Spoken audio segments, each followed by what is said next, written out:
चाहती है। जनता जिन्हें मान और सम्मान देकर, प्यार और दुलार देकर बड़ा बनाती है, कभी कभी उन पर इल्जामात लगाना चाहती है। आइए शुरू करते हैं आज का मुकदमा विवादों से घिरी एक ऐसी पर्सनैलिटी के साथ आपकी अदालत में। न राज्यम न च राजासी न दरो न च दांडिका धर्मेणेव प्रजा सर्वा रचन्ति स्म परस्परम्। बीएसपी के प्रेसिडेंट काशीराम जनता की अदालत में हाजिर हो।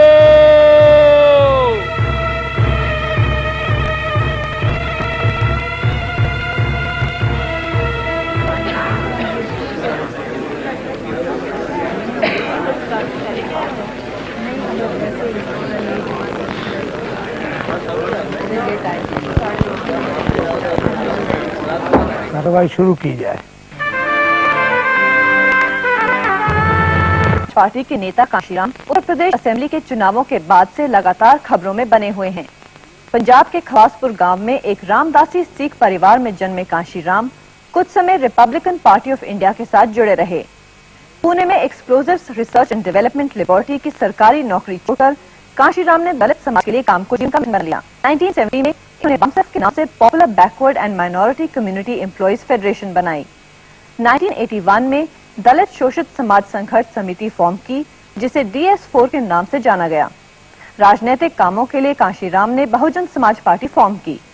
1984 में पहली बार BSP ने 207 सीटों पर चुनाव लड़ा तो सब जगह उसकी हार हुई थी, लेकिन काशीराम ने आज BSP को एक पॉलिटिकल फोर्स के रूप में खड़ा कर दिया है। उत्तर प्रदेश में BSP डिसाइसिव पोजीशन में है। पंजाब और मध्य प्रदेश में भी काशीराम का असर है। आज काशीराम अपना मुकदमा खुद लड़ेंगे। जज हैं सीनियर जर्नलिस्ट प्रभाष जोशी और जनता की ओर से सवाल पूछेंगे रजत शर्मा।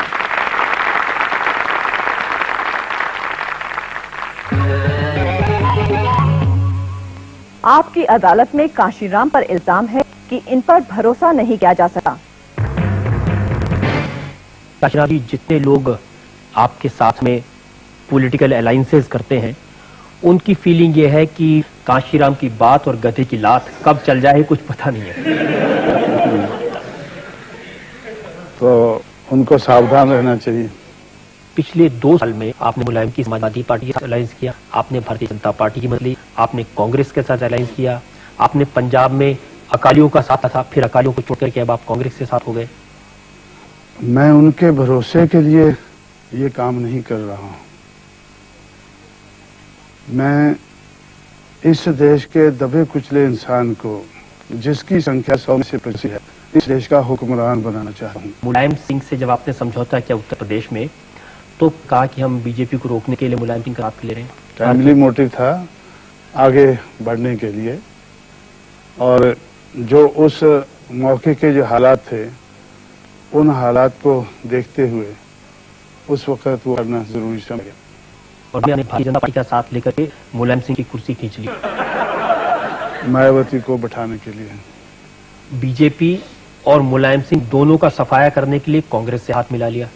जब मुझे ऐसा लगा कि अब जिस कारण मैं कांग्रेस को हिट कर रहा था, वो कम्युनलिज्म और फ्यूडलिज्म तो दोनों भागे बीजेपी की शक्ल में उभर कर सामने आया। कांग्रेस से हटकर लोग बीजेपी के झंडे तले चले गए। दूसरी तरफ फ्यूडलिज्म, वो यूनाइटेड फ्रंट की शक्ल में दूसरी तरफ कांग्रेस से बाहर नजर आया। इस कारण मैंने कांग्रेस को मदद करने के लिए, ताकि वो कांग्रेस मुकाबले में खड़ी हो जाए, जो डिमोरलाइज हो चुकी थी, उसका मॉरल हाई करने के लिए मैंने कांग्रेस को से हाथ मिलाया। काशीराम जी, आजकल मुलायम सिंह का मॉरल काफी डाउन है, तो उनको भी मदद करेंगे आप मॉरल करने के लिए? अगर गुंडों का मॉरल डाउन हो जाता है तो मैं जरूरी नहीं समझा कि मैं उनका मॉरल हाई करूं। इनको आप गुंडा कह रहे हैं, 1.5 साल में साथ मिलकर के आपने सरकार चलाई थी उत्तर प्रदेश में। मैंने नहीं चलाई थी, मैंने तो उनको मुख्यमंत्री बनाया था। सरकार उन्होंने चलाई उत्तर प्रदेश में बनाने के लिए। कब पता चला आपको कि वो गुंडा राज चला? जब मेरे पास कांग्रेस के अध्यक्ष जितेंद्र प्रसाद आए कि मुलायम सिंह की गुंडागर्दी से बचाओ।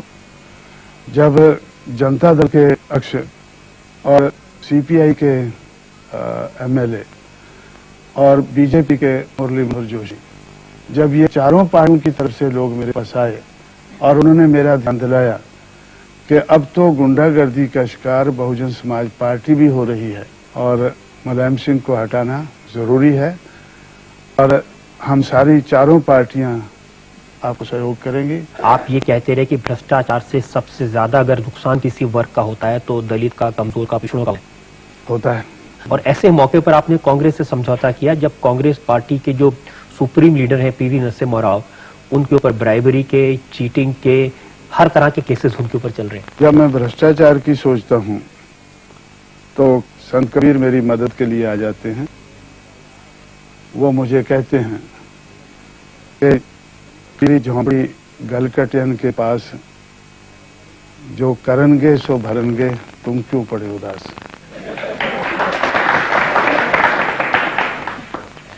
हर राजनीतिक दल आजकल सिद्धांतों की बात करता है, लेकिन हमारी आम जनता की नजर में आजकल सिद्धांत जो नजर आ रहे हैं वो है कुर्सी पाना, पैसा इकट्ठा करना और अपने विरोधियों का नाश करना। मैं समझता हूं कि अब हमें सामाजिक दिशा में और आर्थिक दिशा में कामयाबी हासिल करनी है तो उसके लिए राजनीतिक सत्ता का होना या क्लाउड का होना ये जरूरी समझा गया। हुक्मरान बन जाएं तो मुझे कोई एतराज नहीं है। किसी भी कीमत पर कुर्सी पर बैठना है। कुर्सी पर बैठकर जो काम पिछले 4.5 महीने में किया है वो करना है। चाहे उसके लिए आपको बीजेपी की मदद लेनी पड़े, चाहे कांग्रेस की मदद लेनी पड़े या इनकी मदद लेनी पड़े, लालू यादव की भी मदद लेंगे। पर वो अपनी गुंडागर्दी को खत्म कराने के लिए मदद देता है तो कोई एतराज नहीं। जो यूनाइटेड फ्रंट की सरकार है, मैंने सुना है उन्होंने आपको सत्ता में भागीदारी ऑफर की है। जब मैं मायावती के ऊपर जिद कर रहा था तो तब उनमें से एक मिनिस्टर आए मेरे पास। उन्होंने कहा कि आप डिफेंस मिनिस्ट्री ले लें और मायावती को दूसरा कोई महकमा सेंटर में दे दें और भी आपका कोई तीसरा या चौथा आदमी को सेंटर में मिनिस्टर बनाया जा सकता है। Let Mulayam Singh go as chief minister of Uttar Pradesh. तो मैंने उनसे कहा कि भाई ये मुझे मंजूर नहीं। आपने जिद पकड़ी हुई है मायावती को मुख्यमंत्री बनाने की, उस वजह से वहां कोई फैसला नहीं हो पा रहा। हम लोगों ने जो उत्तर प्रदेश के लोगों से वोट मांगा है वो इस आधार पर मांगा है कि अगर हम सरकार में आएंगे, सरकार बनाएंगे तो मायावती को मुख्यमंत्री बनाएंगे। हम उनको निराश नहीं करना चाहते। लेकिन आप ये भी तो देखेंगे ना कि आपकी पार्टी को उतने एमएलए नहीं मिले कि आपकी अपनी सरकार बन सके, और आप खुद ही ये कहते थे कि जिसकी जितनी ज्यादा संख्या होगी उसकी उतनी हिस्सेदारी होगी। जो लोग सेंटर में हिस्सेदारी लिए बैठे हैं तो उनको स्टेट के लिए हमें हिस्सेदारी दे देनी चाहिए। कांग्रेस और बीएसपी मिलकर सरकार नहीं बना सकती। मुलायम सिंह मायावती के लिए तैयार नहीं होंगे। भारतीय जनता पार्टी अपनी सरकार बनाने की कोशिश कर रही है। हो सकता है वो कोशिश छोड़ दे, हमारी सरकार बनाने की कोशिश में लग जाए। भारतीय जनता पार्टी से आपको कोई बातचीत है इस बारे में? बातचीत तो मेरी कांग्रेस के अलावा किसी से नहीं है। देखिए, आपने तो कहा था कि अगर कांग्रेस पार्टी यूनाइटेड फ्रंट से सपोर्ट विड्रॉ नहीं करेगी तो आप उससे नाता तोड़ लेंगे, लेकिन कांग्रेस पार्टी ने ऐसा कुछ नहीं किया। तो ये सारी बात को ध्यान में रखते हुए हमने सोचा है कि जो कांग्रेस से हमने उत्तर प्रदेश में नाता जोड़ा था और उसके बाद पंजाब और मध्य प्रदेश में उसको बढ़ाना था और उसके बाद फरवरी मार्च में होने वाले पार्लियामेंट के चुनाव तक उसको चलाना था, तो उसके बारे में हमने सोचना बंद कर दिया है। और अब कांग्रेस वाले मुझे कह रहे हैं कि पंजाब में चुनाव आ रहा है तो ये समझौता पंजाब में भी हो जाना चाहिए। तो मैं उनसे कहता हूं कि भाई उत्तर प्रदेश में तो ठीक है, जो हुआ है तो रहेगा, लेकिन पंजाब में हम समझौता नहीं करेंगे, मध्य प्रदेश में नहीं करेंगे, जब तक आप फ्यूडल फोर्स को बनाए रखेंगे, उनको सहयोग देते रहेंगे। लेकिन अगर कांग्रेस केंद्र में अपनी सरकार बनाने की कोशिश करे तो उसमें आपका समर्थन उनको मिलेगा? वैसे हमारा जो जब समझौता हुआ था, यही सोच के आधार पर हुआ था कि अगर कांग्रेस और बीएसपी की मिलीजुली सरकार सेंटर में बन जाती है, वो ज्यादा स्टेबल रहेगी। आपकी बातों से लगता है कि सत्ता में आने के लिए आप किसी का भी इस्तेमाल कर लेंगे, नींबू की तरह निचोड़कर नसीम राव को फेंक देंगे? नींबू की तरह निचोड़ कर नहीं, वैसे ही छोड़ देंगे। निचोड़ने की क्या जरूरत है? अगर 4 साल का इतिहास देखें काशीराम जी, तो मुलायम सिंह जी के साथ समझौता, भारतीय जनता पार्टी के साथ समझौता, नरसिम्हा राव के साथ समझौता, अकाली दल के साथ समझौता, शाही इमाम के साथ समझौता, और ये सारे समझौते सिर्फ 2 साल में हुए और टूट गए। अगला समझौता किसके साथ होगा और किसके साथ समझौता तोड़ेंगे, ये जरा बता दीजिए। अभी आप बताएं कौन कौन बचा है। तो अगर कोई और बचा है तो उनके साथ हो जाएगा, अपने लक्ष्य को पूरा करने के लिए। अब बचे देवेगौड़ा और कम्युनिस्ट पार्टी के लोग? नहीं बचे, वो नहीं बचे हैं, उनको हम रिजेक्ट कर चुके हैं। और सोच लें, और कोई बचा है तो मैं भी सोचता हूं अगर कोई बचा है तो उसको भी इस्तेमाल करें। आमतौर पे कहा जाता है ना कि जिस थाली में खाता है आदमी उसमें छेद करता है। वो कहते हैं काशीराम जिस थाली में खाते हैं उस थाली को तोड़ ही देते हैं, ताकि दोबारा नई थाली आ जाए। हमेशा नई थाली में खाना अच्छा रहता है, मैं पसंद करता हूँ।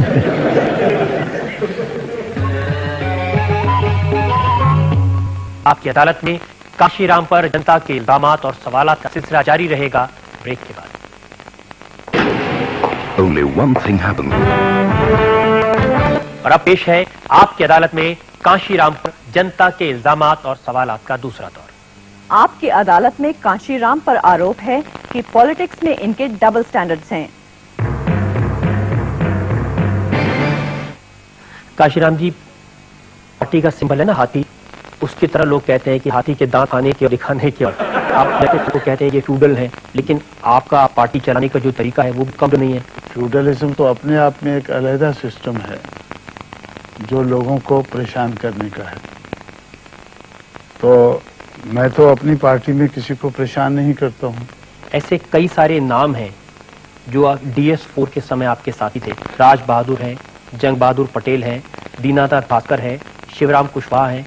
ये सब लोग उत्तर प्रदेश में आपके साथी थे और इन्होंने आपकी पार्टी का किया। ये सारे मिट्टी के बने हुए हैं, मिट्टी को मोल्ड करके मैंने इनको बनाया था और ये फिर मिट्टी में मिल गए हैं, तो मेरा क्या कसूर है? इन लोगों ने कहा कि जो टेंडेंसीज थी काशीराम जी की या मायावती की, उससे परेशान होकर के उन्होंने पार्टी छोड़ी। कांशीराम का तो नहीं कहा है, मायावती का कहा है। तो आपने उसके बारे में भी जांच की कि इनकी बात सही है या गलत? जांच करके ही उनको मैंने मिट्टी में जाने दिया है। मैं आपको एक और उदाहरण देता हूँ, जिनको आपने मंत्री बनवा था उत्तर प्रदेश की सरकार में। उन्होंने कहा कि जब मायावती मुख्यमंत्री थी तो वो कुर्सी पर बैठती थी और कैबिनेट मिनिस्टर को नीचे जमीन पर बैठने को कहा जाता था, उनको ह्यूमिलेट किया जाता था। ये सही हो सकता है कि मसूद जैसे लोग जो साइकोफेंट हैं वो आते ही उनके पैरों को हाथ आए और कुर्सी सामने पड़ी देखकर भी वो नीचे बैठ जाएं। पार्टी की जब मीटिंग्स होती हैं उसमें आप और मायावती कुर्सी पर बैठते हैं और बाकी सबको नीचे बैठना पड़ता है। मेरी तो टांगों में कुछ दर्द रहता है, इसलिए मैं हमेशा कुर्सी पर बैठता हूँ। और जैसे ब्राह्मणवादी व्यवस्था में होता है, पैर छुआने का भी आपको शौक है? मुझे शौक नहीं है, जो लोगों की आदत बनी हुई है उसको बाबा साहब अम्बेडकर लाख कोशिश के बाद नहीं तोड़ पाए और मैं भी इस आदत को तोड़ने की कोशिश में हूँ। उत्तर प्रदेश में आपकी पार्टी की जो MLAs हैं उनको आपने कमरों में बंद करके रखा हुआ है। जब से चुनाव हुए हैं उन एमएलए को बाहर निकलने की इजाजत नहीं है। जब हमें हंग असेंबली नजर आई तो एमएलए की मैंने राय ली कि भाई अब जो नोटों वाले हैं वो वोटों वालों को खरीदना चाहेंगे, मार्केट लगेगी। तो मार्केट में जो दोनों पार्टियां हैं जो सरकार बना सकती हैं हमारे अलावा, दोनों पार्टियों के पास पैसा भी बहुत है और भी कुर्सी का लालच भी कुछ और दे सकते हैं और लालच भी दे सकते हैं। तो इसलिए हमारे एमएलए को मार्केट से दूर रहना चाहिए। ऐसा सोचा गया कि हमारे दफ्तर में काफी खुली जगह पड़ी है, कमरे तो बहुत कम है, उस खुली जगह में शामियाने लगाकर उनके लिए 70 फोल्डिंग्स का बंदोबस्त करके उनके रहने का उधर बंदोबस्त कर देना चाहिए। एक तरह से कैद तो हो गई कांशीराम जी। अपने आप को अगर जरूरत समझे तो अपने आप को रिस्ट्रेन करना, तो मैं समझता हूं कि ये कोई बुरी बात नहीं है। आपको भरोसा नहीं एमएलए के ऊपर वो अपनी इंटेग्रिटी को इंटैक्ट रख सकेंगे? जब समाज में से जो एमएलए बनकर आए तो पिछली बार उनमें से कुछ लोग बिके, तो मैंने अपने चुने हुए एमएलए से कहा कि उससे हमें सबक सीखना चाहिए। बाकी पार्टीज के भी एमएलए हैं, वो तो मार्केट में है, उनकी कुछ खरीद फरोख्त की खबर आपको मिली? उनको मालूम है कि कांशीराम देने के लिए उतना पैसा है और कांशीराम क्या चल रहा है जी आजकल एमएलए? एमएलए का रेट जो है वो भी खरीदने वालों को मालूम होगा। मेरे पास पैसा नहीं है तो इसलिए मैं कभी रेट के बारे में सोचा ही नहीं। आप एमएलए को जिस तरह राजनीति आप कर रहे हैं उस मेरे साथ नेगोशिएट करते हैं, वो कहते हैं कि भाई आप इतनी सीटें ले लें और अपने एमएलए को एमपीज को लड़ाने के लिए इतना पैसा ले लें। जैसे कांग्रेस से मेरा समझौता ना हो, यूनाइटेड हो जाए, तो मेरे पास आए थे तो आपको इतनी सीटें मिल जाएंगी और सारी खर्चा जो है वो यूनाइटेड फ्रंट उठा लेगा और रेट भी बताते हैं वो। लेकिन मैं समझता हूं कि अदालत में वो बता सही नहीं। ऐसे लोग को एक्सपोज कर देना चाहिए, उनके रेट भी बता देने चाहिए और उनके नाम भी। जो हमारे एमएलए है जिन्होंने वोट देना है उनको मैं बता देता हूँ कि भाई आप रेट आजकल चला है। जो लोग आपको ऑफर करते हैं उनके नाम तो आपको जनता के सामने बता ही देनी चाहिए। एमएलए को बता देता हूँ तो जनता को भी चुनकर आना होगा। अगर एक सहयोग ने बताया कि जब आपने टीवी बना थी और ये मूवमेंट चलाई थी तो आप 3 कसमें खाई थी। एक तो ये कि मैं शादी नहीं करूंगा, परिवार नहीं बनाऊंगा। दूसरी ये कसम खाई थी कि मैं अपने लिए कोई संपत्ति नहीं जुटाऊंगा और तीसरी ये कि कोई सत्ता की कुर्सी पर नहीं बैठूंगा। 3 नहीं 2 के बारे में, मेरी कोई फैमिली नहीं होनी चाहिए, लेकिन मेरे ऊपर कोई पैसे का कभी इल्जाम नहीं लगना चाहिए, इसलिए मेरी कोई प्रॉपर्टी भी नहीं होनी चाहिए। मुझे कुर्सी पे नहीं बैठना है ये तो मैंने कभी नहीं सोचा था। ये सोचा था कि मुझे कुर्सी पर ही, कुर्सी नहीं तो 3 गद्दे बिठा दो, कुर्सी जितना ऊंचा था।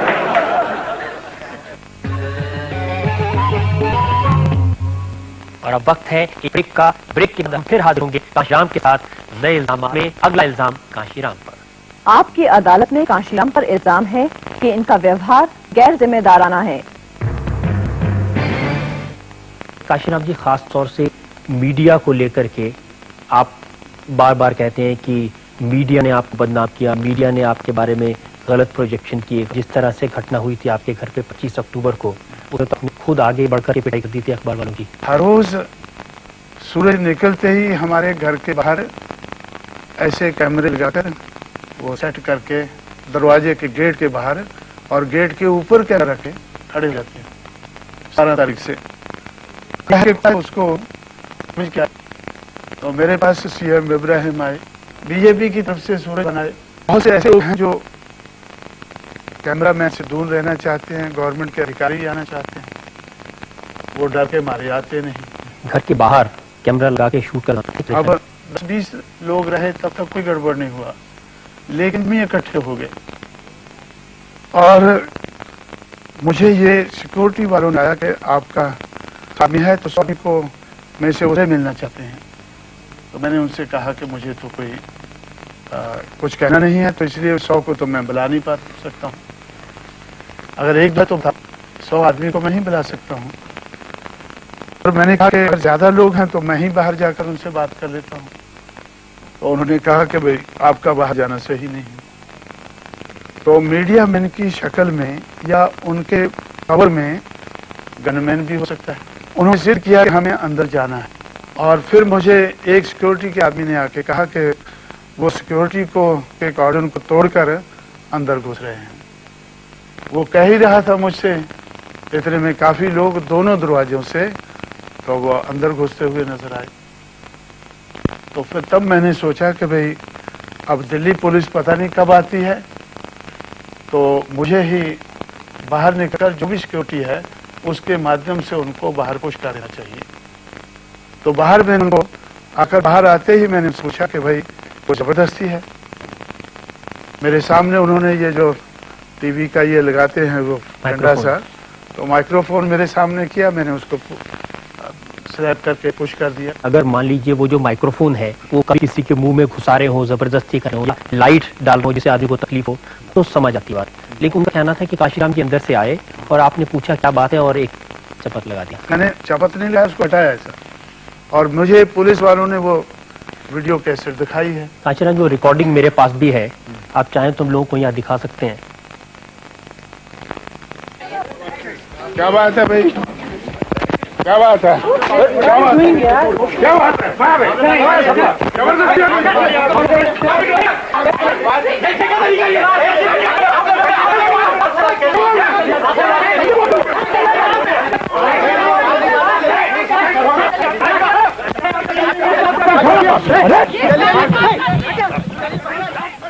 ये जो सीन आपने दिखाया है ये बिल्कुल मेरे दफ्तर के दरवाजे के बाहर का है। जब वो मेरे सामने, अभी उन्होंने वो नहीं दिखाया, आपने अगर नहीं दिखाया है तो उसमें मेरा क्या कसूर है? तो जो मैंने चपत नहीं लगाया उसको हटाया ऐसा। उस दिन जो अखबारों की रिपोर्टों से कहा गया कि काशीराम जी ने सिक्योरिटी वालों से कहा कि मसालों को शूट कर दो इन्हें, ये भी एक और झूठ है। तो आपके पास तो होना चाहिए था फिर वो रिकॉर्ड। आपने माइक्रोफोन हटा दिया ना वहाँ, इसलिए कैसे रिकॉर्ड हाँ, तो मैंने उनको बोला खदेड़। अच्छा, दूसरा जो आप दिखाते हैं मैंने कहा खदेड़ो इनको। मायावती ने तो आरोप लगाया कि उन जर्नलिस्ट के बीच में कुछ समाजवादी पार्टी के मुलायम सिंह के भेजे हुए लोग मिले हुए थे। कुछ लोग उनको शराब पिलाकर प्रेस क्लब में खाना वाना खिला के तैयार करके तो हमारे घर के सामने वो कैमरे फिट करके खड़े कर देते। और उस दिन भी काफी लोगों को तो प्रेस क्लब में शराब पिलाकर भेजा गया, ऐसा मुझे कुछ लोगों ने बताया है। काशीराम जी, जो झगड़ा मायावती और मुलायम सिंह के बीच है, अगर मुलायम सिंह के भेजे हुए लोग मायावती के घर पर चले जाते हैं, उसका दोष आप मीडिया को क्यों देते हैं? जो उनका लेटर ऑन का बिहेवियर है, जो बाद में उन्होंने एजिटेशन किया, जिस तरह से हमारे साथ उन्होंने दादागिरी की, उसी तरह से पुलिस के साथ वो कर रहे हैं। आप समझ रहे हैं कि जो मीडिया खबरें देता है सिर्फ काशीराम और बहुजन समाज पार्टी के बारे में देता है या बाकी लोगों के बारे में भी गलत खबरें दी जाती है? हमारी मूवमेंट को रोकने के लिए देता है। आप 4 साल से अखबार वालों का हाल देखिए। 1992 में उत्तर प्रदेश अयोध्या में विश्व हिंदू परिषद बीजेपी के लोगों ने उनकी पिटाई की। 1993 में उनकी पिटाई मुलायम सिंह यादव ने की। 1994 में मायावती ने की। 1995 में कैलकाटा में राइटर्स बिल्डिंग में जर्नलिस्ट की पिटाई हुई और 1996 में आपके हाथ में सत्कार हुआ। अगर बीजेपी के मूवमेंट के ऊपर हल्ला होता है तो बीजेपी देखती है, अगर कम्युनिस्टों की मूवमेंट पे हल्ला होता है तो कम्युनिस्ट देखते हैं, अगर मुलायम सिंह की मूवमेंट पे हल्ला है तो मुलायम सिंह देखते हैं, अगर कांशीराम की मूवमेंट पे हल्ला होता है तो कांशीराम को देखते। तो अखबार वालों को हर हालत में पिटना ही पिटना है? नहीं, जरूरी नहीं है, पिटने का काम ही नहीं करना चाहिए।